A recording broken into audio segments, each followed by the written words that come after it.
This is Michael Mirdad, and it's time for one of our Friday night spiritual insights with Michael Mirdad presentations. So thanks for joining us. Today, we're going to talk about right brain versus left brain. You know, this is something that we all deal with in various forms because some of us tend to be more right-brained, some of us tend to be more left-brained, and the reality is we really want to learn to be more balanced. Do not buy into the notion that people push like we need to be more right-brained only. What we need is balance. So, let me share a little bit about that, the difference between left brain, right brain, and what balance looks like, and so on, okay? So let's start with this. A lot of people that are into spirituality, the majority are more right brain. And it's not better than. I'm just saying that there's kind of a right brain approach to life, a left brain approach to life. Left brain is a little bit more linear, a little bit more masculine. Right brain's a little bit more, artistic and creative. We don't want stereotypes, but I'm going to just, not negative stereotypes, but we want to at least understand the general idea, the gist of what this looks like. Left brain consciousness is kind of the same as your lower three chakras, your root, your emotional center, your intellectual center. Those are the lower three centers, and that's really a little bit more aligned with our left brain. Now, some people get confused with left side of the body, right side of the body, because the right side is more the assertive side generally, and the left side, the receiving side. So in terms of the body, the right side would be considered masculine, the left side feminine, because one more assertive, one more receptive.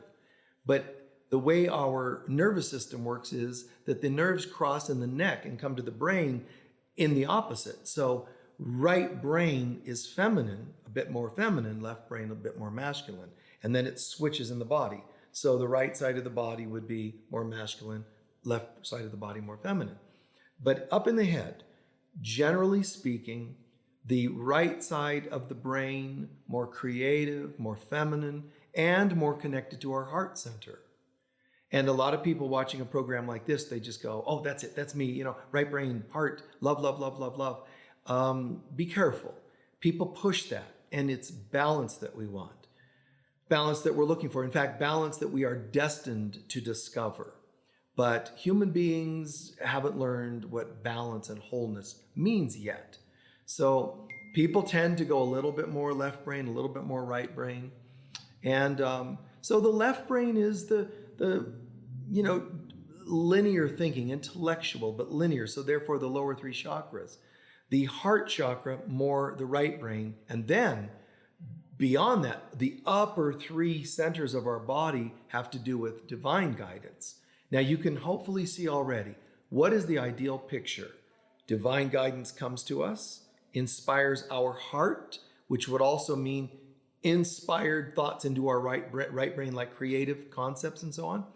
And also the right brain's a bit more conceptual, like a little more whole brained, in my opinion.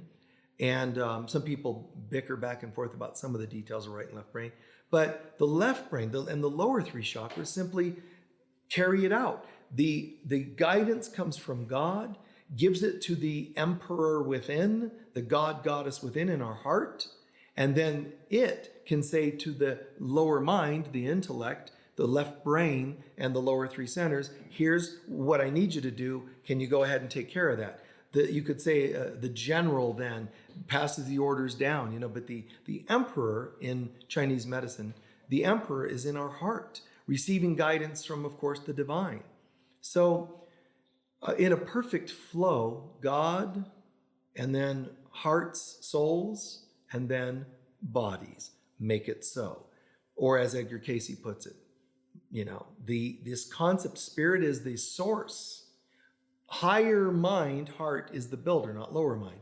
The heart and soul is the builder, meaning I get an inspiration and I start working it to see, what do I do? What's that going to look like? Painting? Is it a book? Is it just a comment I'm going to make to somebody? It's morphing in my heart. My heart then passes it down to, and the physical is the result. physical meaning the linear thinker and the emotional and the physical actions. So that's kind of what inspiration looks like. I have DVDs and CDs and well, DVDs free and for pay, related to the creation process. So you might want to take a look at those, but because there's more about that. But that flow just coming on down. So in our lives, we have to understand, most of this world is built by left brains for left brains. People try to go to college or they try to function in high school or middle school or even grade school and feel out like they're outsiders, like they're foreign to the world they're in. And they are, in a sense. But what's really a drag is the world. See, the left brain, being masculine, knows how to just step in and take over and cut out the right brain and cut out God, because those lower three centers are very ego dominant or ego dominated. And it's a really perfect storm, a really, kind of an unfortunate thing that the left brain, the ego, takes over the world, makes the world something it can most be effective in. And basically anyone that wants to live outside of that linear way of thinking is just up creek, because they can't relate here. And, my heart really goes out to individuals who feel so foreign in this world. A lot of people that are anxious, hypersensitive, sometimes that tend towards addictions. These are all people, a lot of addicts are hypersensitive people in a dense, not so sensitive world. In fact, it's a very harsh world. So to their nervous system, it's real over, stimulating and hyperstimulating. And so they have to basically sedate their nerves or their nervous system with different kinds of drugs. That's a lot of times that's what that's about. Of course, there's also selfish behaviors involved, and there's other things got that, but I'm talking about a portion of them. My heart really goes out to them because they forgive them. They know not what they do. I understand it because this world is, I was the same way coming up in school, man. I didn't know how to relate at all. And nobody's there figuring it out for me. Nobody's explaining it. Nobody's saying, oh, well, you have a spiritual tendency. You're a bit more right-brained. I can be left-brained, but what I do is I allow my heart to receive inspirations and then my mind to carry them out. It's great for that. The mind should not control, the lower mind should not control our lives. It should just be following the guidance or the requests that the heart gives it, and the heart following the one spirit gives it. So what a beautiful life we could have if we stayed centered and allowed this process to just move through us. But instead, too much ego is taken over. We become fear-centered. And then the lower mind says, hey, let me help you with that. I know you're really anxious and afraid. The only way to get through this is survival of the fittest, and I'm going to make you the fittest, which it will not do. It'll only make you another fighter for survival and never bringing peace. Just as I say that, these chimes started going off outside. It was a nice little accent. So the left brain creates a world that it can basically control. And you know what left brain people are like because they're controlling people.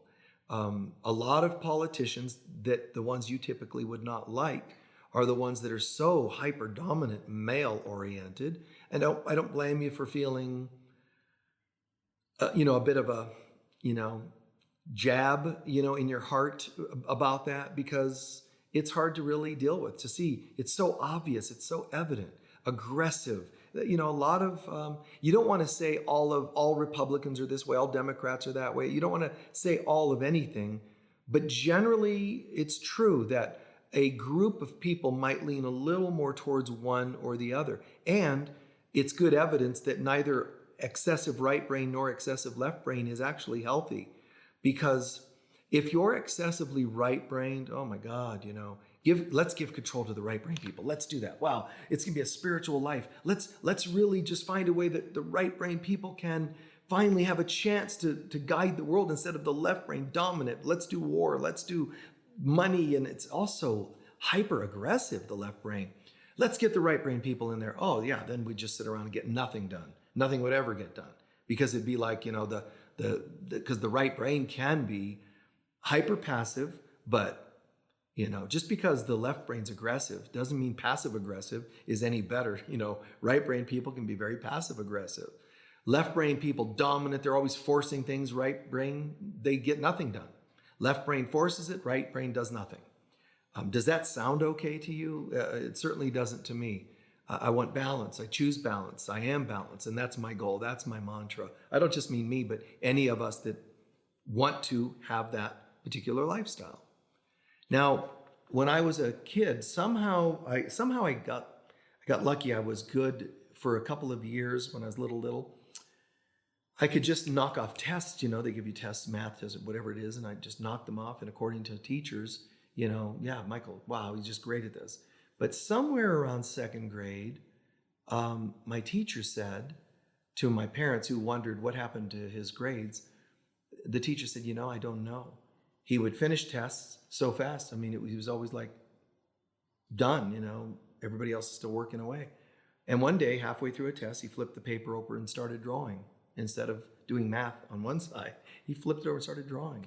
And I think that that's a really strong, clear, vivid metaphor of something happened in me that said, now it's time for this other side to kick in.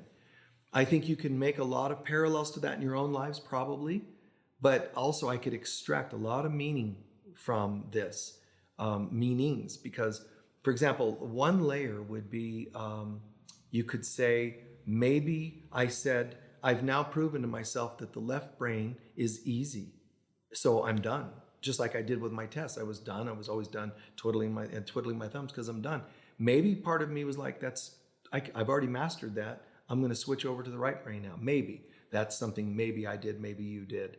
Also, it might have been that I was having to force myself to do left brain, and finally I gave up maybe and went right brain. Whatever the reasons were, it happened. Something happened. And I do know that I feel good. I feel balanced. I'm not talking just about myself, but I'm also saying for you, there's a value beyond understanding to finding balance in these things, because right brain clearly writes my books, right brain, but my left brain organizes the material. Right brain, I get like, all of a sudden this complete idea for a book or an article or a lecture, whatever. It all just kind of comes to me. But thank God, a balance with left brain says, instead of just going blah, blah, blah, blah, blah, all this right brain stuff pouring through, even when I'm talking, my left brain will catch pieces and say, spontaneously, simultaneously, it's all just kind of instantaneous. Here comes the right brain material. My left brain at least will say, well, instead of pouring all that, let's give them 3 steps to attaining that. At the same time, it's all pouring. It'll go slot 1, slot 2, slot 3. It's kind of like that. But I don't think about it. It's not conscious, but that's how our left brain can kick in and make a difference. You could be parenting and be able to say, okay, I'm trying to make a linear point to my child. Look, here's what you have to do. Then all of a sudden the right brain goes, it's kind of like that movie you watched the other day. That movie you really loved? Well, remember the character was doing, that's the right brain bringing in examples, stories, metaphors, parables, mythologies. And it's beautiful, but it's balanced. So knowing that if I'm talking to you with my left brain or talking to your left brain and it's not working, maybe it helps if I all of a sudden throw out a right brain approach and suddenly it clicks. For me in school, if they just said memorize such and such, history or whatever it was, I just wasn't interested. I can't say I wasn't able. I have to say I chose on some level to not be interested, because to me, facts are so, even though they seem objective, they're quite subjective, but facts are they're just details and there's no life in them. It's like a death, So here's a fact. bam, it's so linear and cold. So if you want me to learn a fact, then it helps if you tell me a meaning to it. What is the purpose? A Course in Miracles explains all these words. That's great in this book. But what is the purpose of you even studying the Course? See, that brings life to it. It pulls you in. Ancient civilizations taught with metaphors and parables, because instead of just going, okay, children, gather around the fire. All right, 1 + 1 is 2, period, done, back to bed. It's like, no. What they would say is, there was once this one and it joined with another, and they wondered, should we be two or should we remain one each? What would it be like if we were two? And then the kids' minds are able to go, wow, so two can be stronger to lift something if they need help. Yet they can also walk away and do something separately if they need to. It allows the creative thought process, but it also allows you to personalize and own and integrate the material, because you're going, oh, well, I can apply that to building something. Someone else, I can apply that to singing. Someone else, I can apply that to parenting. That's how beautiful the teaching in that style, because each attendee, recipient, can take that in any direction, and that means it's personalized. It's for you, and you get to evolve your conclusions. They're not cold. They're not linear. 1 + 1 is 2. It's always 2. Now shut up. Well, yeah, as long as I want it to be. What if I could subtract 1 from 2? It's like creative thought, and that's how we grow. Because new thoughts come, we wonder, we integrate, we play, we choose not. That's basically considered by the ancients to be a superior way of learning, instead of just instilling facts and memorizing things. So in my own life, it feels balanced because I didn't flip to just being right-brained.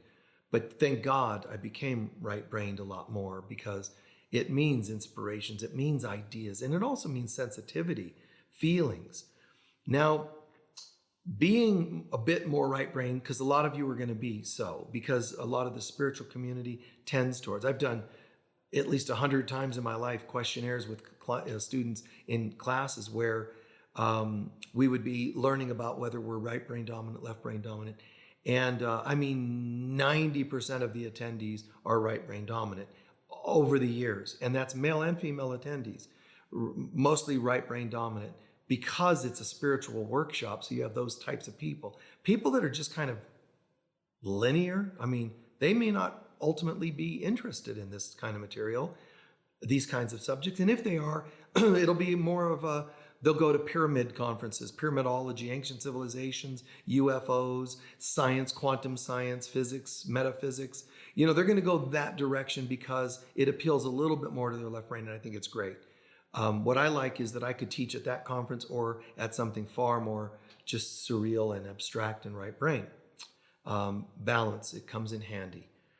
Now, also, I would say that I did mention when I started that this material world is very predominantly left brain. Eden, which is a realm and a dimension that we were in before coming to the dense realm, it's an etheric version of the dense realm, a beautiful, more abstract, it's more right brain. So my left brain is the material world, my right brain is a bit more fifth dimensional, let's call it. And then, of course, the next realm, the highest realm, is God, heaven, beyond dimensionality. So, and beyond, left brain or right brain. It's just, it's consciousness. It's not brained, nor is it left or right or up or down, male or female.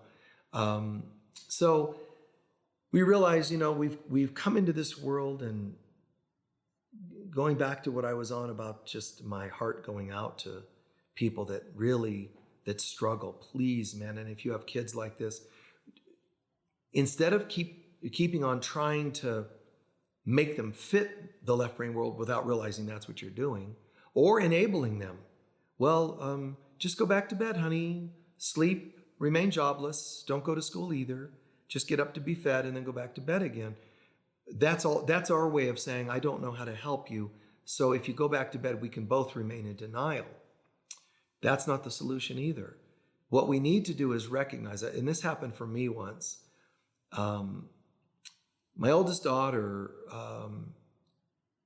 had a hard time, and still has a hard time, with a linear left brain world.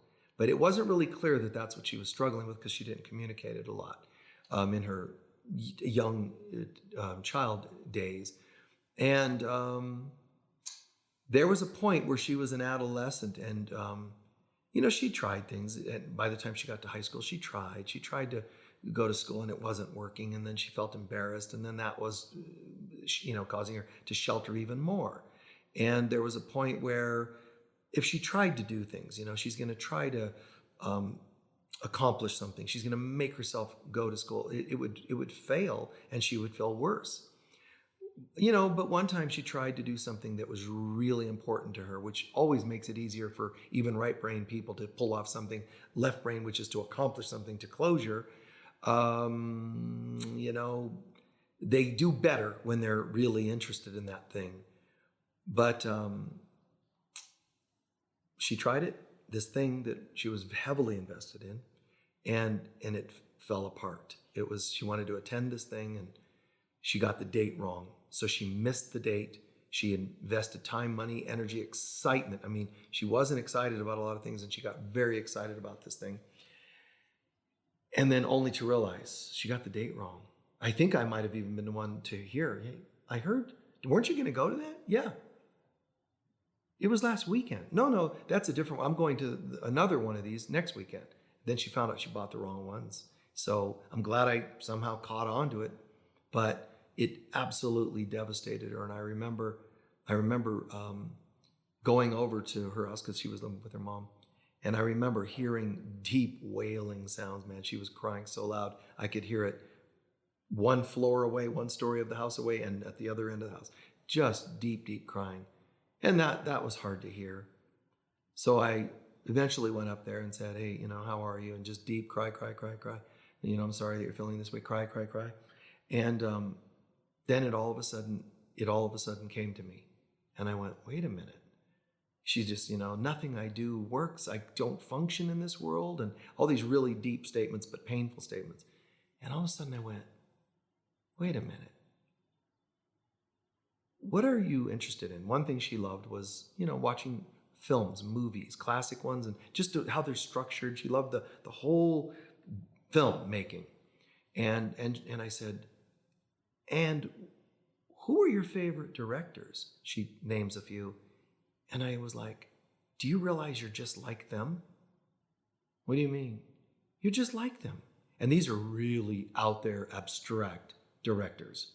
I mean, doing like just surreal, bizarre films. And it's like, you're just like them. And these are people that didn't do well in middle schools or high school. They didn't do well. Their attention span wasn't great. They couldn't just think linearly. They weren't the type to just sit around and memorize data. It's like their minds are like multidimensional. And some people that are multidimensional, some that are not, try to use drugs to get there. Some that are try to use drugs to relate to that world that they are already in. And they go, see, it's there. This is my real world. I got stoned enough to, now I'm seeing it all around me, not just in my head. So it's like, wow, isn't that great? An affinity finally. And it's not, because it's not real yet. But when I said that, there was this, really? To hear that out of her mouth, like, really? You think so? Yes. But I missed this event and it was so important. Honey, I'll give you the money. You would? Yes. And your friends too? Yes, fine. I'll pay for you guys to go. But I'm glad that I didn't just put the fire out and give her money to go to this thing. And then she, oh, okay, I'm all better. I'm glad that I got insight, and I think she got insight. But all of a sudden, it was like, you're a genius. No, I'm stupid and nothing works. No. I mean, I'm not saying because I'm the parent. I got it. And it was like, these kids like this, and adults, they're geniuses in a right brain way. They're geniuses for a right brain world, but that's not this world. You take children like that and you put them in an art school, they'll do far better than in a typical academic school or world. And the problem is, go try and afford an average art type of school. It's not going to be easy and affordable most of the time. Even trying to go to a Waldorf school instead of a typical public school. Public school's free. It's paid for in your taxes usually, at least in one country that I know of. And, then private schools, man, it's expensive. No problem, because the parents can afford it. Really? Because the parents are usually right-brained, or at least one of them often is. And often... so right-brained, they're not used to linear things and linear work and having a great living and finances. I'm not fating everybody to one thing. I'm just saying it happens quite often. Single parents can't afford those private art schools, or even private schools like Waldorf. It gets a little expensive. So it's an amazing thing to realize, to be able to say to your kids, even from hearing me say this, you can now go to them and say, I realized all this time you appeared to be someone struggling with a certain level of school, but yet that wasn't your thing. You're a genius, but in a different world, in a different way. And I'm sorry I didn't catch that sooner, but I absolutely want to bring that better world to you now.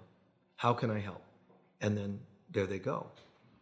If nothing else, they'll be heard for the first time, or heard differently for the first time. So I encourage a new level of patience, a new level of acceptance that not all things are created the same. Just like I recommend to all parents. We have them on our website, my online website, in my online store, but other places are available to get astrology charts for your children. Natal chart, it's brilliant. You don't just take kids and say, well, they're all going to be the same. You really should get a sense of who they are, what they're like, what their strengths are and their gifts. That's a little bit more of a right brain approach to parenting. So it's just something to think about. I also would say to remember, the left brain is more fault finding, the right brain more forgiving. One's more critical, left brain, analytical, jab, jab, jab. The right brain is more, like, okay, it's okay, and it's all going to be fine. Like I said, the downside is it's all going to be fine could be the right brain person that enables someone who's misbehaving so much that they stay in a relationship forever because they're just trying to overlook it and be okay with it. And that's not obviously the healthy thing. So again, balance, balance, balance. It's okay for the right brain child of yours that's all so beautiful and brilliant and right brain. It's also okay for them to learn how to count so they can pay their rent on time, or get somewhere on time, balance. And this world doesn't want balance, because balance would allow the Spirit of God to enter our hearts and our right brain, then to enter our lives and our left brain, and everything would be just absolutely stellar and beautiful and balanced. And that's not necessarily going to happen. Please know that just because you say, well, I want my right-brained candidate to win an election, doesn't mean great things. Left brain doesn't mean great things. It's all about what you're looking for, but balance. Understand that right brain seems like it's not functional in a left brain world. And that's because left brain people are trying to tell us that the right brain people don't fit in. It's like a great Dr. Seuss episode, obviously.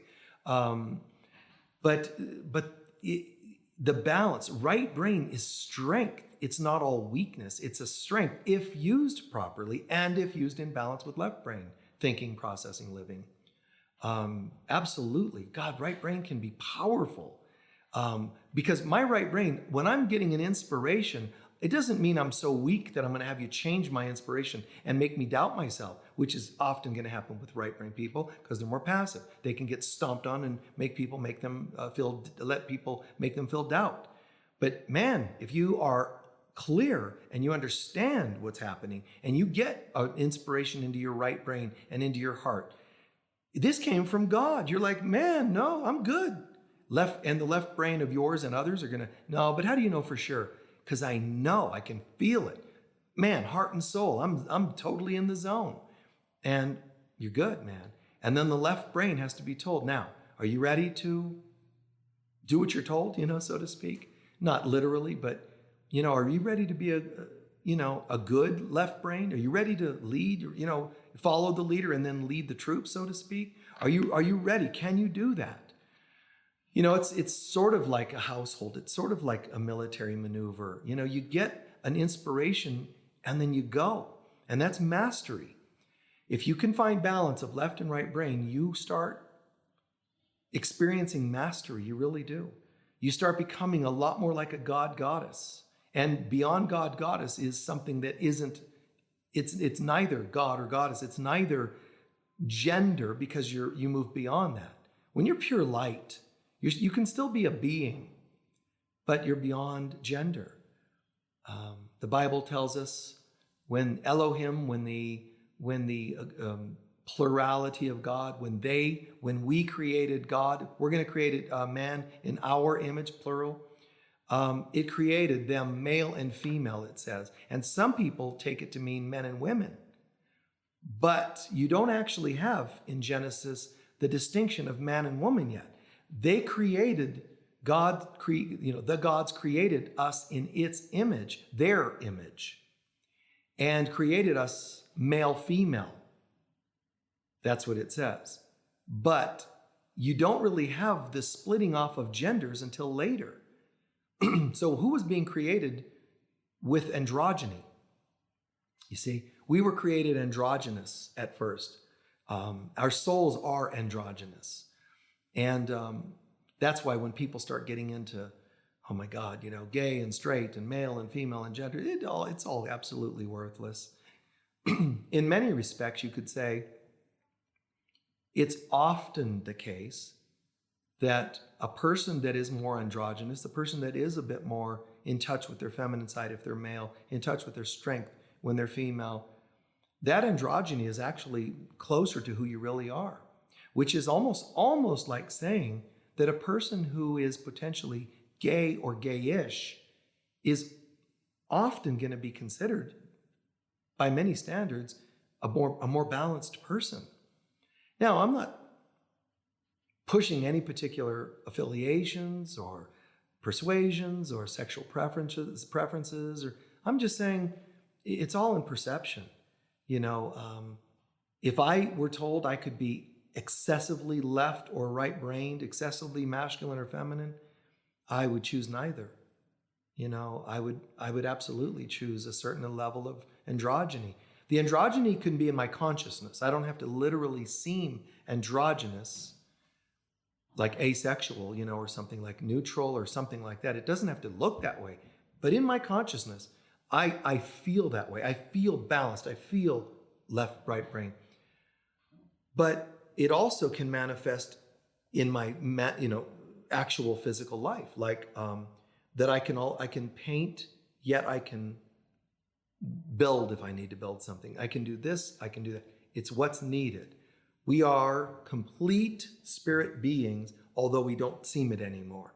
But when I learn to allow myself the right, the left, the up, the down, the move forward, the backward, my completeness, I'm closer to who I really am than I've ever been.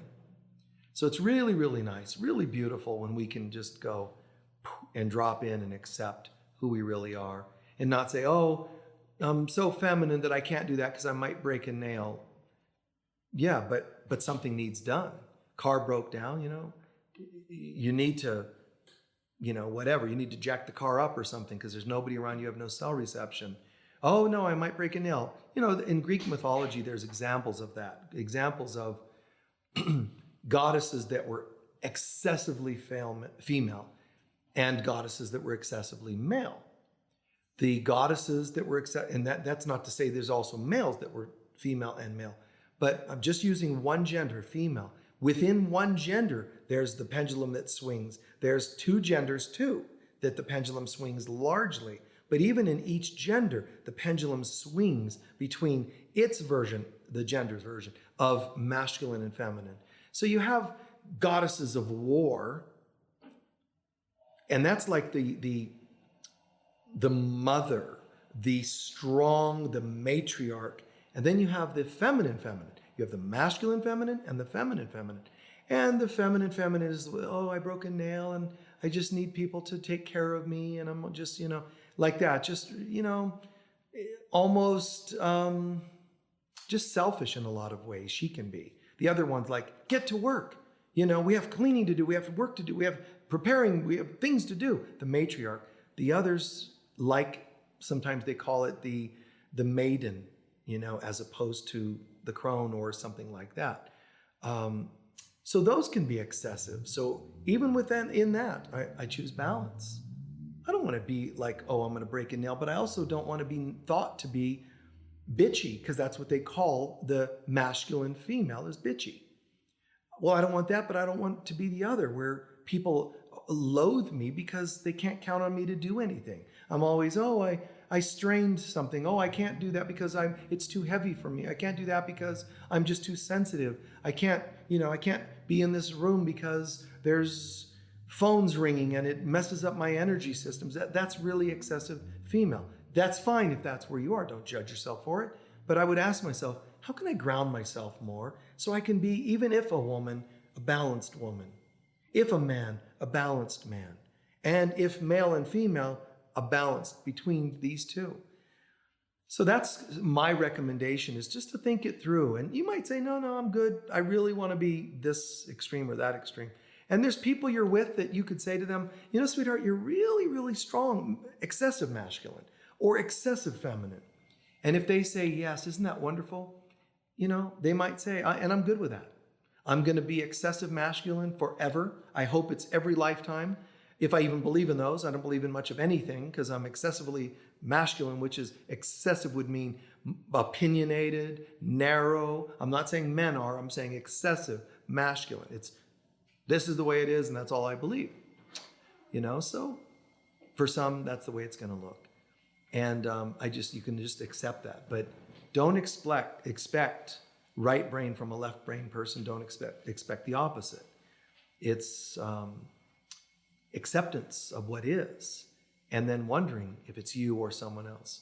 You can put it out there. I'd like more balance in our home. Not going to happen. This is the way I'm going to be. Okay, and then you have to choose. Can I bring enough balance myself? Because you might be able to. Or you might say, I would love to think I could, but I kind of can't see it happening. So this is excessive and it's a bit much. It might have worked for me when I met you, but it's too excessive. I've known only a few men in my life that I would say were really nicely balanced. And I would say I've only met a few females or women in my life that I would say are nicely balanced. Another way we describe this in mythology, the male version would be called king, warrior, magician, and lover. It means the four lower chakras, the four chakras of our humanness. King, warrior, magician, lover. It's not in a perfect order of chakras. The king is one chakra. King, warrior, magician, lover. The king is like the mind, the mental chakra, the thinker, the king. Got to sort things, you've got to organize a kingdom. King, warrior, in your body, kick some butt, man. Get stuff done. Magician, the heart, the soul, receiving inspirations. And the lover, emotion, romantic. So that's the male version. Just the same thing for the balanced female, the queen, and so on and so on. And, whatever you would deem to be appropriate for a woman, something the equivalent of. It doesn't have to be the exact same words. And if you use the same words, queen, warrior, magician, lover, roughly the same, just having to switch, obviously, king to queen.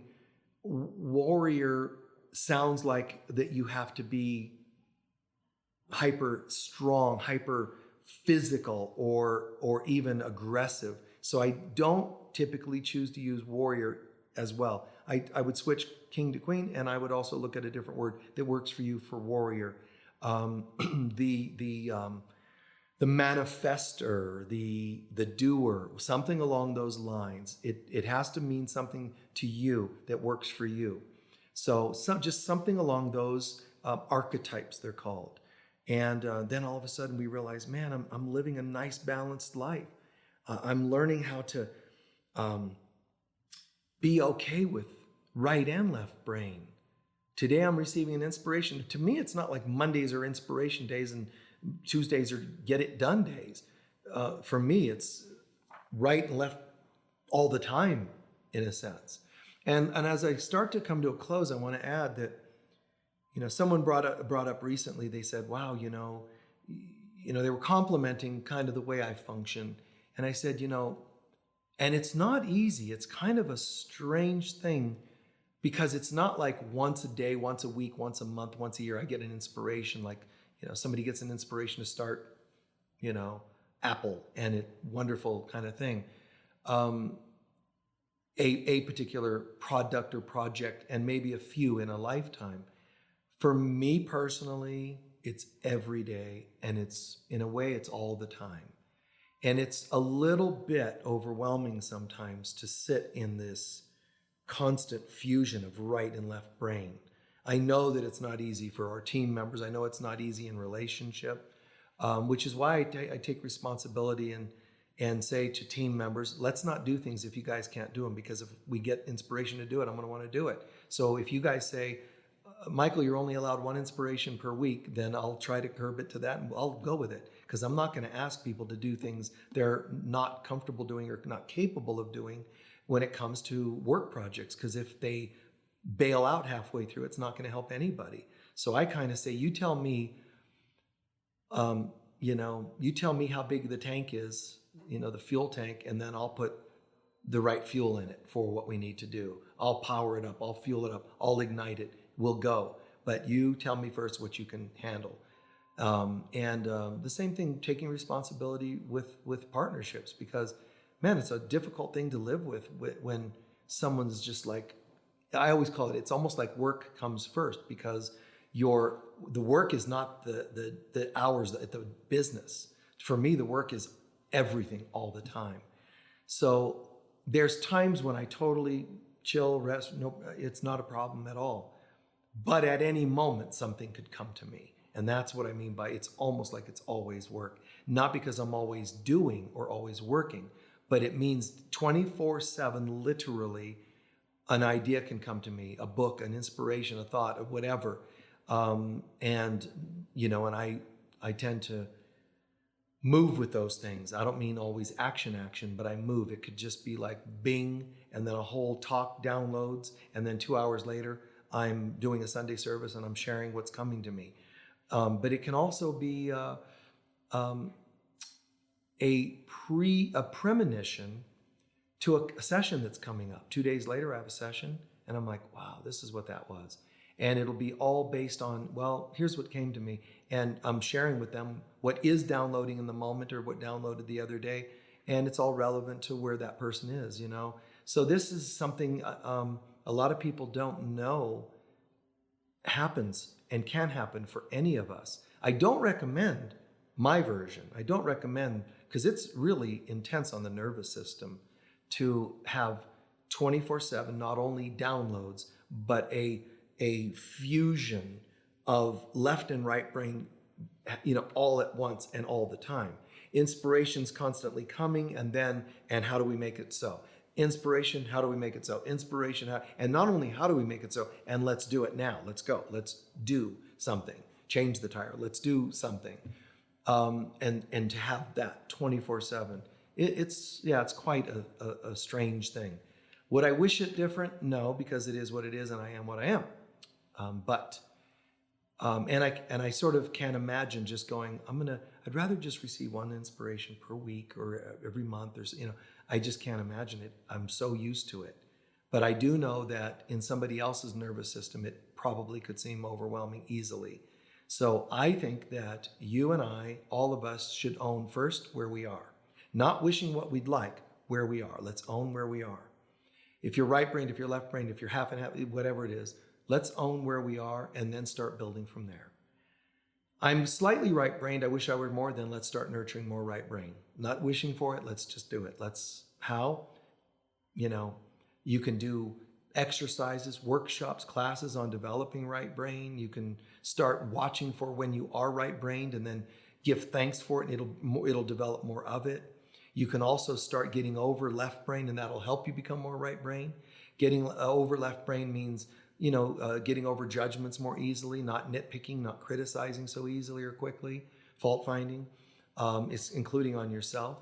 It means allowing, because left brain would say you must be on time, perfect, perfect, perfect, straight A's. Wow, I got a B plus. It's kind of interesting. I got a B plus. I'm watching how I feel about that, and wow, it kind of feels fun, like I was being a little, mischievous. And you make light of it, you make playfulness out of it, and do what you can to retire some of the excessive left brain. If you're excessively right brain and you want to change it, try showing up on time. Try completing a task, and try not to get an inspiration for a task that you're not going to complete. Just say, well, not today. Own it. And these are just very short, simplistic ideas, examples of what to do and not do. I could do a whole workshop on it, starting right now if we needed to, but this is just basic examples. Forgive those who are left brain because they're going to seem intense to you if you are right brain. Forgive the right brain people if you're left brained. But definitely, if you have felt a bit, plowed over and treated like a doormat, being right-brained, treated like you're stupid, something's wrong with you because you're always this, you're always late, you don't complete things, you didn't get the best grades, and it's a bummer. It's a bummer that people do that. But try, just try your best to forgive them, and then forgive yourself, because believe it or not, when people were kind of stomping on you for being right-brained, there was always a little part, especially when you were younger, there was always a little part that made yourself feel like you're flawed. Like, if they're saying this about me, why can't I be different? Why can't I be more like them? What's wrong with me? And that's hard on a kid's nervous system, a child's nervous system. And you did that to yourself. We often did. Wishing we could have been different, and just seeming just out there. And it's totally messed up. All you needed at school was a right brain school, and you'd have fit in perfectly. And this happened to me. I remember specific times when I just was like, school. And there was one class in 6th grade, bullies, that were there. I came into the school new because of various reasons. I was new to this school. And so I was the new person, and so there were kids that already knew each other. And so, there were bullies kind of already ready, waiting for me to arrive, because I came to the school a week later. It was like, oh, who's this kid? And they had already heard by some people, there's this one kid, and kids that liked me and liked qualities about me. So they're talking too much, way too much about me. And so the bullies were like, oh, really? Well, we'll have to put him through the test. And so that was a bit of a drag. But one thing I did one day was the teacher paired everybody up and says, I want you to draw a picture of the kid you're paired up with. Mine was the bully of bullies. And, that's got to go well, right? And so I did a drawing with this bully, like a profile drawing. And I added something. It's kind of just a bust, but I added something to the picture that sort of made a fun way of his explosiveness in a very nice way. And at first he was like, hey, man, no way. And he was all trying to be all tough and mean about it. But he also, I could tell he liked it and thought it was funny. So he was like, don't you dare show the teacher and everybody. Well, I guess you can, and we became friends. We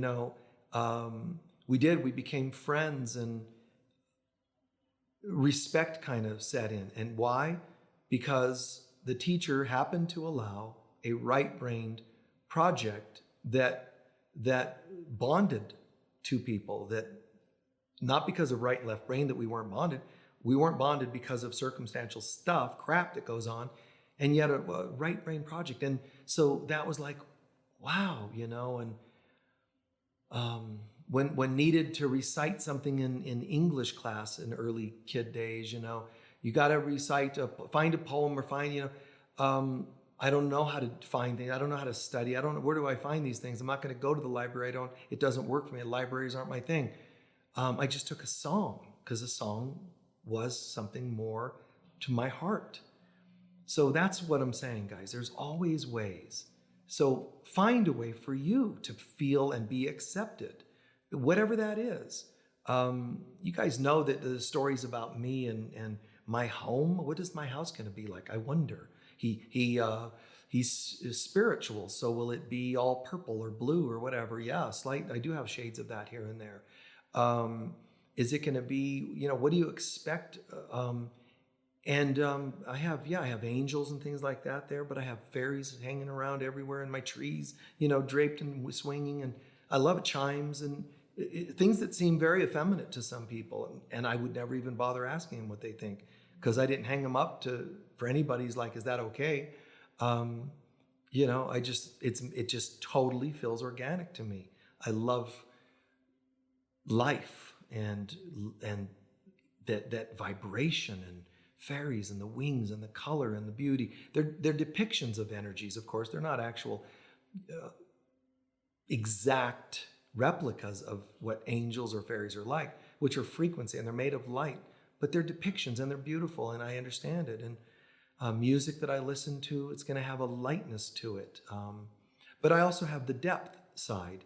TV, I might watch a movie with fairies and all that and elementals, but I also would watch a lot of times things like a biography, because how people tick intrigues me. And so the depths of the soul, not just not just the ribbons and the flowers, it's also the depths, which is again balance.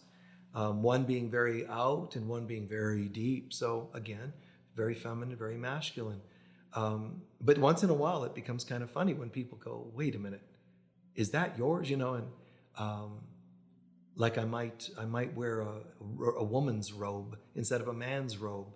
The colors are cooler. There's softer materials. I know what it sounds like, but I don't care. It seems so natural for me. So again, just accepting those pieces, acceptance of right, left brain, male, female, gay, straight, and all that. Those are just first steps, guys. On the other side of that is the acceptance of our complete spiritual beingness. My acceptance of yours, and my acceptance of my own, and your acceptance of mine and your own. That's where we're headed. It's not just about, I'm going to go from right to left. I'm going to go from left to right. I'm going to go from Republican to Democrat to, I'm going to be just in the middle. The middle is just back to Eden. That's not all the way home yet, but you're not going home without balance back to Eden first. Try to be excessive right or left, male or female. It's not going to work. Excessive left brain and masculine, excessive right brain feminine. It's not going to work. That is this dimension, not this dimension, not this dimension. That's just the human dimension. And it's a human dimension of duality and polarity, which is also known as conflicting sides. Are you done with that yet? Then find more harmony within yourself. Come to peace with it all. If you need to step up and be a warrior, literally a warrior, if you're a female and you say, I love creativity, I love my feminine nature, and some guy breaks into your house, take him out. Step up, take him out. Take care of the kids, mama bear. Just step up. That's not happening today. What are you going to do about it? They might say to you in all your, for some, 5 foot, 100-pound girl, I would, all of a sudden I'd look like I'm 3 times the height, the width, and everything, and take them out however you can. Just like saying, and you might even be able to do such and such physically, overpower me, but I'm just not going to, and you need to understand, I'm not going to make it easy for you. This is going to be really challenging, and it'll probably affect you the rest of your life in one way or another. I mean, I would just step up, speak up, be firm, be clear. When you're clear internally, believe it or not, it's volumes of weapons without weapons. Just your clarity is enough to make people say, okay. It's a great story about a guy who, there's a couple I could share some, but there's a story of a guy who got picked up. He picked up a hitchhiker, and she said, "Oh, thanks for picking me up, and I'm just going over here." Well, she realized at some point he took a different turn. She said, "No, that's the wrong turn." Then she realized this is not good. And he continued driving where he's going to drive, and she's trying to talk him out of it. It wasn't working.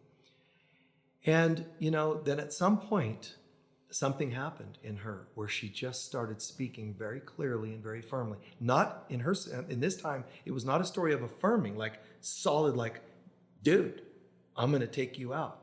Hers was conviction of purely spiritual, not even like a physical sense, but purely, and it channeled through her, not in firm, but rather in clarity. And she said, I know you don't really want to do this. What are you talking about? I do it. This is what I'm going to do, and you're going to go through it. But I don't think you really want to do it. Yes, I do. No, I don't believe you do. She actually almost had a psychological strength battle war with him. And in a matter of minutes, this guy, true story, this guy had turned around, was crying and yelling at her, look what you've done to me. She completely disarmed him. She completely, you could say, castrated his intentions and his masculinity. Because a lot of times, men that want to have aggressive actions towards women, a lot of times it's a power trip, like some of you know, it's a power trip. They actually get off more on the fear they can cause you, the dominance, because they're so insecure, they have to play a dominant game. When you give in, they won, and they feel a little momentary dominance. It's a psychological erection. And really, it's just a waste of time, because a person can castrate them. A person can emasculate them by saying, no, I see through the game. You're actually trying to do this, and it's not going to work. Now, I'm not telling you what to do in such cases, because you have to do what feels right for you. I'm just saying there is clear evidence by many that have stepped up and chose a different route that sometimes a physical reaction of strength, sometimes a psychological reaction of strength, and they often have worked. Far more often than simply collapsing into acquiescing. And I'm not wronging you if ever you acquiesced, because if that's all you knew and you were paralyzed and afraid, hey, that's that. I've been in my life at least once in a paralyzed, kind of a scared, terrified state, and we did what we could do in the moment. But I'm saying now we heard different, we can do different, we have different options. And it's all simply a metaphor of us finding more of our balance, which means we move from being mere men and women to soul beings, to eventually being spirit again. Thanks for letting me share. So thank you so much, and God bless you all. Peace be with you. And I pray that you can integrate all that I've shared today and even more. Bye-bye.